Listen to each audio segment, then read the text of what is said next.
আসসালামু আলাইকুম। শায়েখ আহমদুল্লাহ তিনার প্রতিষ্ঠিত আসুন্নাহ ফাউন্ডেশন সিদ্ধান্ত নিয়েছেন তারা বাঁধ নির্মাণ করবেন। একজন শায়েখ আহমদুল্লাহ একটা বাঁধ নির্মাণ করতে পারেন, একটা বাঁধ নির্মাণের মতো সাহস করতে পারেন, যেটা অনেক দেশের সরকাররাও হিমশিম খেয়ে যান বা তারাও সিদ্ধান্ত নিতে অনেক সময় ভয় পান। একজন আহমদুল্লাহ বাংলাদেশের একটি বাঁধ নির্মাণ করার মতো সাহস করতে পারেন, যেটা বাংলাদেশের সরকার অনেক সময় করতে সাহস পান নাই।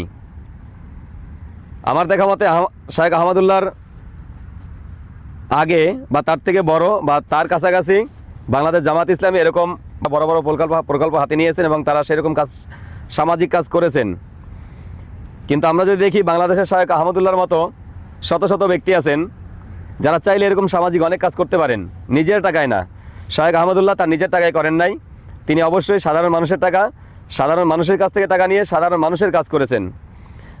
তিনি বাংলাদেশে বন্যার সময় 2024-এর বন্যায় তিনি যে অবদান রেখেছেন, তিনি যে সহযোগিতা করেছেন সাধারণ মানুষকে, এটা আসলেই অবিশ্বাসযোগ্য। এটা যারা না দেখছেন তারা হয়তো বিশ্বাস করবেন না।